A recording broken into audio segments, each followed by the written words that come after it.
Hello everyone, welcome to another video. So in today's video we'll be looking at onchocerciasis. Onchocerciasis is the medical name for river blindness. So onchocerciasis is a chronic parasitic disease and is caused by a filarial nematode known as Onchocerca volvulus. So this onchocerciasis is basically transmitted to humans through the repeated bites of a particular fly known as the female black fly of the genus Simulium. So the disease is endemic in many sub-Saharan African countries, especially in riverine regions where like the black flies breed. So the name river blindness, it comes from two most prominent features of the disease. Number one, blindness, and the fact that the transmission occurs near fast flowing rivers and streams where this black fly, like the black fly larva, develops.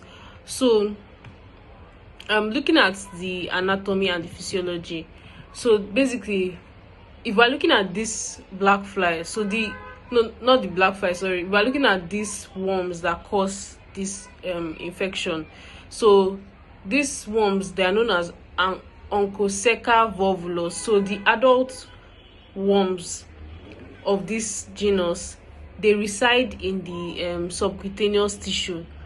They are typically coiled inside fibrous nodules, and they can live for approximately 10 to 15 years, and they continuously release thousands of microfilariae. That is, we treated microfilariae. Microfilariae is like immature larva of this black fly, so they release it into the surrounding tissue. So microfilariae, they migrate through the dermis, triggering chronic inflammation in the skin. So they migrate through the dermis, triggering chronic inflammation, leading to itching, depigmentization, and dermal atrophy. Then when it comes to the eyes, the microfilariae, they evade ocular tissues, and their death induces an intense immune response, and due to this intense immune response, it causes damage to the cornea, to the optic nerve, and to the retina, eventually resulting in irreversible optic atrophy and blindness. Then when it comes to their effects on, we've spoken about their effect on the skin, the eyes.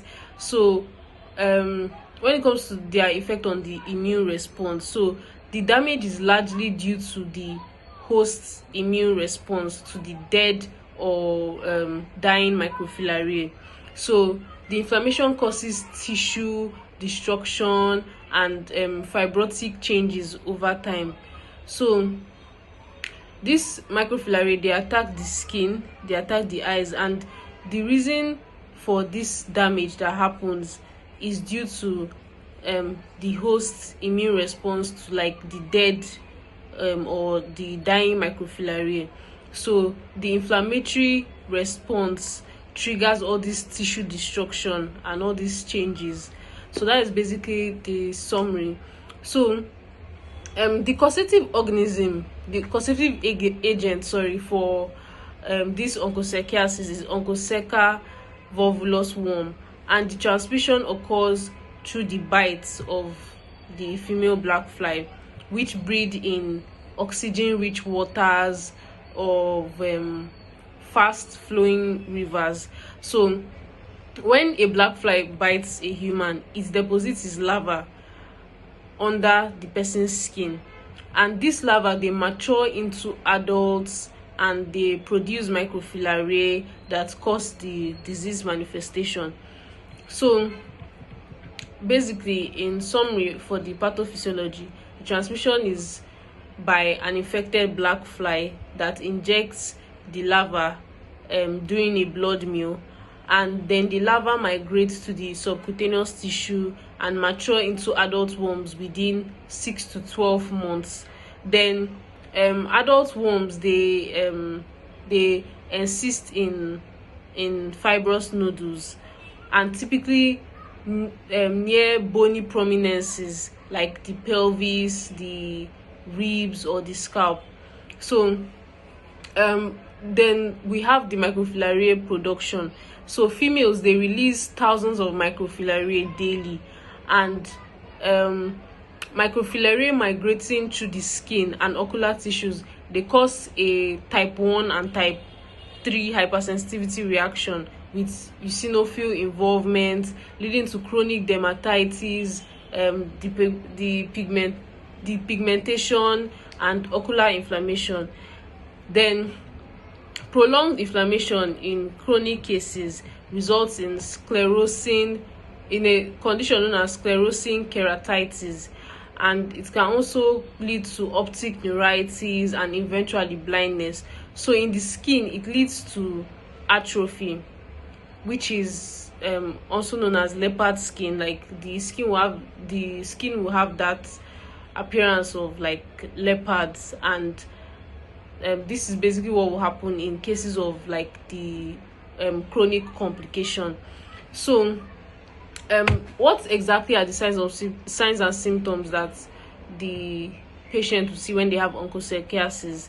So number one, we will look at the dermatological symptoms, and there are also ophthalmological symptoms. So for the dermatological symptoms, there will be chronic severe pruritus, and chronic severe pruritus means chronic severe itching. So there will be chronic severe itching, there will be dermatitis with papulous eruptions, there will be skin depigmentization, also known as leopard skin, there will be wrinkled or atrophic skin, and there will be these subcutaneous nodules.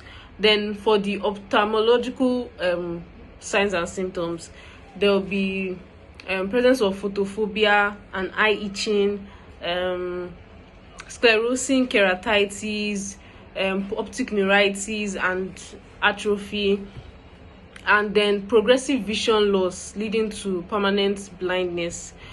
So systemic symptoms can include like fever, but fever occurs in like rare cases, but it can include fever, fatigue due to the chronic inflammation, then possible social stigma due to like the disfigurement of the skin, the pigmentization, and also due to like the blindness. So other conditions that could mirror the same symptoms like we see in onchocerciasis. So number one, we have scabies. So scabies also causes, there's also pruritus, that is pruritus, sorry, that is like itching. There's also itching, and there's papular rash, and then there's also the condition known as leprosy. So leprosy, with leprosy, there's presence of skin nodules, and in leprosy there's like loss of sensation, which you don't see in onchocerciasis. But leprosy, the difference is that it's caused by bacteria. Then filariasis, we actually treated this topic, and filariasis that is caused by Wuchereria branchofti. So it primarily causes lymphedema rather than dermal or ocular damage. So that is the differentiation.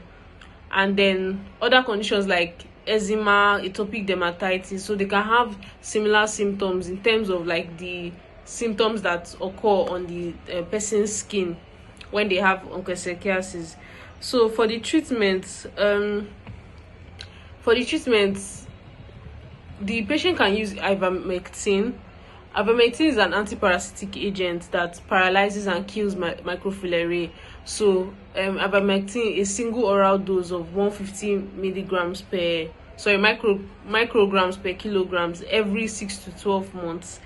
And this ivermectin does not kill the adult worms, but it halts the microfilarial production temporarily. So that's the function of this drug. And mass administration of this drug has significantly reduced transmissions in a lot of endemic regions. So this drug is actually very effective.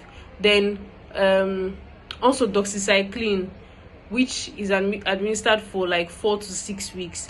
So this doxycycline particularly targets the adult worm. So it targets a particular there's something on the adult worm that it targets, and it's different from ivermectin because it does not target the microfilariae itself. So it targets I don't know what to actually call this thing, but it targets a particular, they call it Wolbachia bacteria. So it targets this bacteria that I think is found on the adult worm. So this will now lead to sterilization and slow death of the adult worms, and is useful. Is basically, this doxycycline is basically useful as an adjunctive therapy, or where ivermectin is contraindicated, you can use doxycycline. Then in cases of surgical interventions, there's a surgical intervention known as nodulectomy. So is the removal of the onchocercomas, that is the nodules, to reduce the adult worm load, and it may be considered in localized disease or in resistant cases. So for the management, we can try preventive chemotherapy. So this is like community-based mass drug administration with ivermectin, and is usually essential in endemic areas. Then vector control, to like spraying breeding sites where you know that these black flies, they are usually many. So spraying in these areas to reduce their population. Then also public health education, so promoting the use of insect repellents, long sleeves, and avoiding basically telling people to like avoid the like river sides, especially during the peak times where these flies are like actively they are active, like where there are more cases of this condition. So, and also monitoring microfilarial levels and eye health in like the endemic zones. So doing regular surveillance too is all these are like the standard ways of managing this condition. So basically, in summary, onchocerciasis is actually a neglected tropical disease. I forgot to point that out. Is a neglected tropical disease that is caused by the filarial worm Onchocerca volvulus, transmitted by black flies living in near rivers. So it leads to chronic skin disease, nodules, and irreversible blindness in severe cases that occur through immune reactions to the microfilariae that are produced by the adult worms. So the management involves antiparasitic treatment with ivermectin. This is the standard management and the most used management. So antiparasitic treatment with ivermectin and doxycycline as an adjunct therapy, vector control, and mass drug administration in endemic areas. So it's good that we understand how this condition is spread, and we try to educate ourselves about this condition and know how to prevent it, because like I always say, prevention is better than cure. So thank you for watching this video. I'll see you in the next video. Bye.